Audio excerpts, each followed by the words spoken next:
आजकल भाई जैसे आप ट्रैवल करने जा रहे हो, बहुत लोगों को पंजाब हरियाणा दिल्ली साइड बहुत ये हो गया है कि भाई हमें बाहर निकलना है। तो उसी चक्कर में एक नया टर्म हमें सुनने को मिल रहा है, डोंकी रूट। और क्योंकि मैं आपको बता रहा था कि मैं आपके व्लॉग्स देखता रहता हूँ, तो आपको इंडियन पासपोर्ट की वजह से वैसी बहुत प्रॉब्लम आती रहती है, सब स्टैंपिंग चेक करते हैं। तो ये डोंकी रूट क्या है और कहाँ से होता है, किसके बारे में कुछ बताओ यार। भाई डोंकी रूट है तो बहुत पहले से, पर ये रिसेंटली ज़्यादा टर्म कॉमन होगी भाई। डोंकी डोंकी क्या है? डोंकी बेसिकली टर्म यूज़ करते हैं कि भी जो लोग इलीगली यहाँ से अमेरिका या फिर यूरोप के किसी देश जाके सेटल हो रहे हैं एज इलीगल इमिग्रेंट्स, पर वो वहाँ जाके बोलते हैं कि भी जो भी रीज़न है कि हमें तो खतरा है हमारे देश में इसलिए हम इधर आए हैं, और फिर वो देश उन्हें या तो असाइलम दे देता है या फिर वो लोग इलीगली उनकी सरकार से छुपते हुए रहते हैं। वो बेसिकली डोंकी है। तो सबसे कॉमन डेस्टिनेशन अमेरिका है, सबका सपना है भाई अमेरिकन ड्रीम जीना, डोंकी मार के अमेरिका जाएंगे।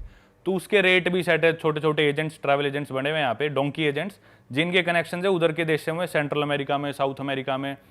उधर उन एजेंट्स का अपना माफिया है अलग कि भी इधर से इंडिया से कोई डोंकी मार के आएगा तो उन्हें हम जंगल पार कराएंगे, फिर वो मैक्सिको पहुंचेंगे, मैक्सिको में दीवार है अमेरिका की, वो टापेंगे, उसके बाद वो अमेरिका एंटर करेंगे।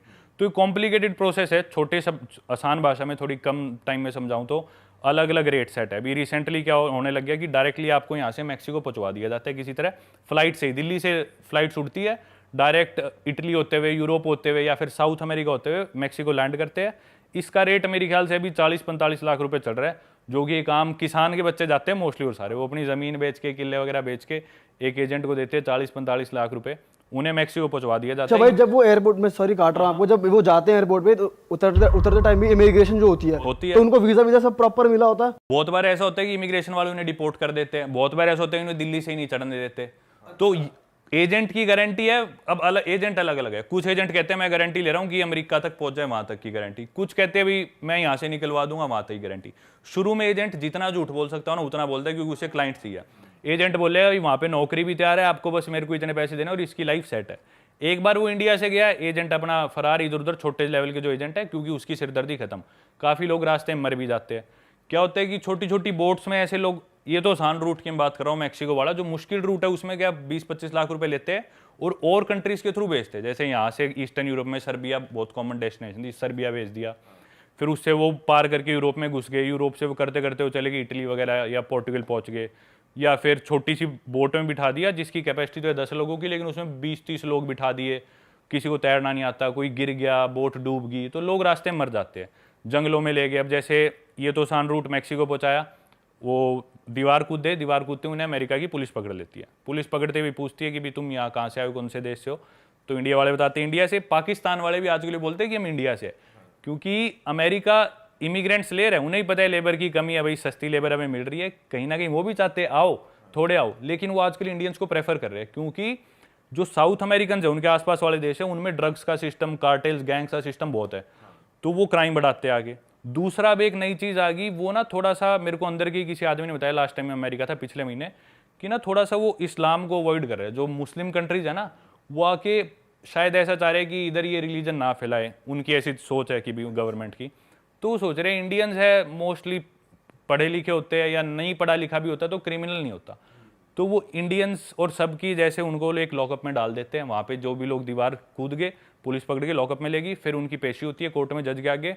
एक आदमी उनके लिए केस लड़ता है, कोई वकील, वो आपका पहले से कोई कॉन्टैक्ट होना चाहिए, या एजेंट करा देता है, या आपका अमेरिका में कोई कॉन्टैक्ट है।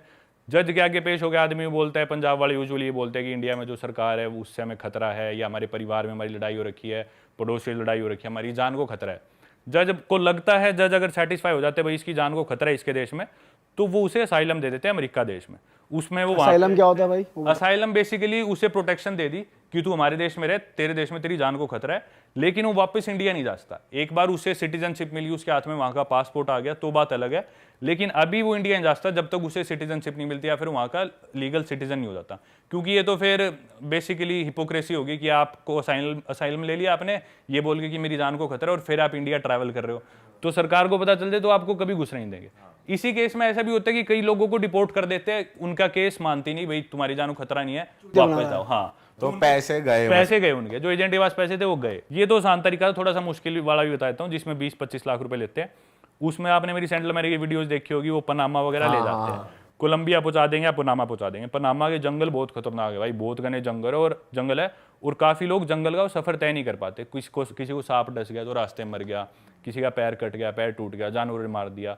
जिन दिनों मैं था एल सैल्वाडोर था, उन्हीं दिनों की बात है, एक इंडिया का ही कैथल का लड़का था, वो क्रॉस कर रहा था और उनकी वहाँ पे गैंग्स होती है, लोकल माफिया बहुत चलते हैं सेंट्रल अमेरिका में, उनकी कोई गैंग वॉर हुई या कुछ हुई तो उसको मार दिया बिना बात। और ऐसा बहुत कॉमन होता है, जो भी आए हुए हैं उधर इंडिया वाले एजेंट ने तो भेज दिए डोंकी के लिए, लेकिन उनसे कोई पर्सनल रिलेशन तो है नहीं उन सेंट्रल अमेरिका के जो लोकल माफिया वाले, तो बिल्कुल ऐसे ट्रीट करते हैं जैसे जानवरों को भी ट्रीट नहीं करते, भागो चलो इधर सो जाओ, ना कुछ खाने का, किसी के पास कुछ खाने का लूट लिया, किसी का फ़ोन है वो लूट लिया, किसी के पैसे है वो लूट लिया, ऐसे रखते हैं। और कोई ज़्यादा बोले तो मार भी देते हैं, ऐसा भी होता है। पर भाई ऐसे जा रहे हो तो फिर हो सकता है आपके साथ ऐसा कुछ, क्योंकि इलीगली जा रहे हो, कोई समझेगा ही नहीं कुछ आप। हाँ, जैसे मेरे साथ क्या था कि मैं अमेरिका से नीचे की तरफ आने लग रहा था, लेकिन एक बारी निकारागुआ देश में मेरे को एंट्री नहीं मिली, तो मेरे को वापस ऊपर जाना था एक बारी। तो जब मैं ऊपर की तरफ जाने लगा ना, तो वो रोड और सिटी का रूट वो डोंकी रूट ही बन गया। तो कोई बस वाला मेरे को बस में बिठाने को तैयार नहीं, कोई ऑटो वाला ऑटो में बिठाने को तैयार नहीं। मैं उनसे कारण पूछता, भाई क्यों? बोलते क्योंकि तुम इंडियन हो। वो स्पेनिश में मेरे को बोलते, फिर स्पेनिश में हमारी बात होती, बोलते क्योंकि तुम इंडियन हो और तुम इलीगली अमेरिका जाओगे। फिर बोलते सुएवे अमेरिकाना, सुएवे मतलब सपना, अमेरिकाना मतलब अमेरिकन, तुम्हारा अमेरिकन ड्रीम है, तुम इलीगली जा रहे हो। फिर मैं पासपोर्ट निकाल के दिखाता, भाई मेरे पास अमेरिका का वीज़ा है, मैं अमेरिका से यहाँ घूमने के लिए आया, मेरे को बिठा लो।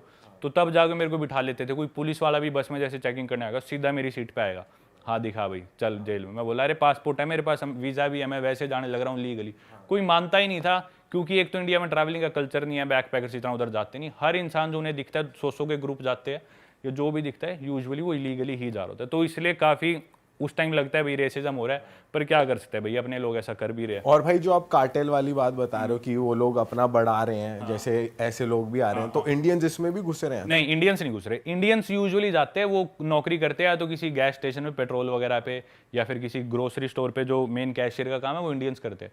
क्योंकि अपने को क्या एक्स्ट्रा फायदा है कि इंडियंस चाहे इंग्लिश बोल ना सकते हो फ्लुएंटली, समझ ऑलमोस्ट हर आदमी लेता है काम चलाओ, तो जल्दी बोलना भी सीख जाते हैं और जल्दी उनकी अमेरिकन इंग्लिश समझनी भी सीख जाते हैं।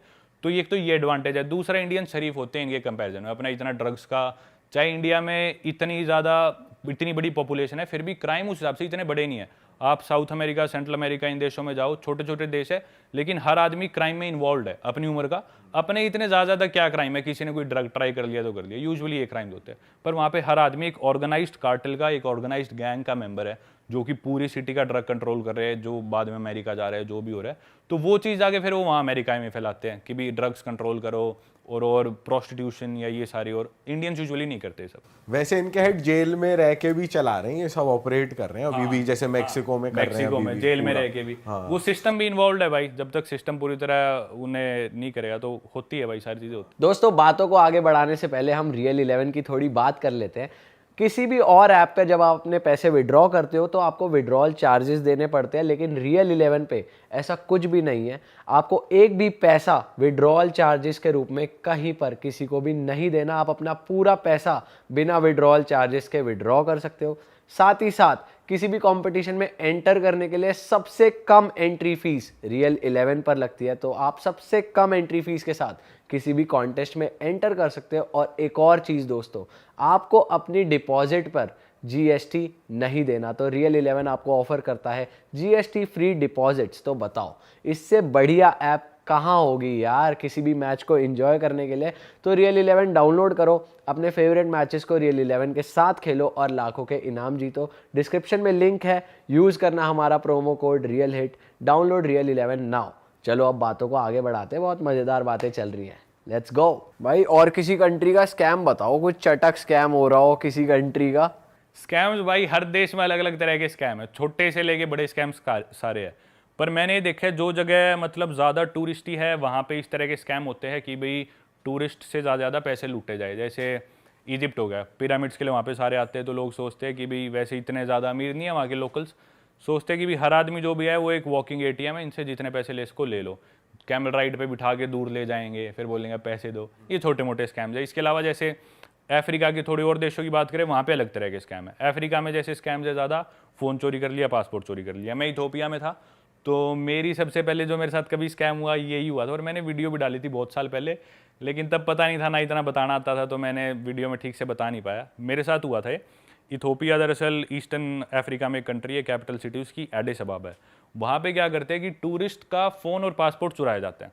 मतलब आप सड़क पे बाहर निकले हो तो मोस्ट लाइकली आपका पासपोर्ट और फोन चोरी होएगा ही होएगा, और आपको पता भी नहीं चलेगा वो कैसे चुरा लेते, इतने प्रोफेशनल है भाई वो बंदे। अच्छा जी। हाँ, मतलब मेरा एक साथ क्या किस्सा हुआ, रात को मैं चल रहा था, लकीली मेरा पासपोर्ट नहीं था जेब में, नहीं वो पासपोर्ट चुराते फोन चुराते, फिर आप सोचोगे मेरा फोन चोरी हो गया, आप किसी का फोन लेके अपने फोन पे कॉल करोगे, वहां से वो कॉल उठाएंगे, बोलेंगे हाँ आपका फोन हमारे पास है, आपका पासपोर्ट भी हमारे पास है, फोन के इतने डॉलर, पासपोर्ट के $500 या जो भी वो पैसे मांगते हैं, फिर 50, 60, 70 हज़ार रुपये, लाख रुपए इंडिया के, क्योंकि फंस के खड़ा हो जाए आदमी बिना पासपोर्ट के, मजबूरी में फोन के, तो आदमी दे भी देता है।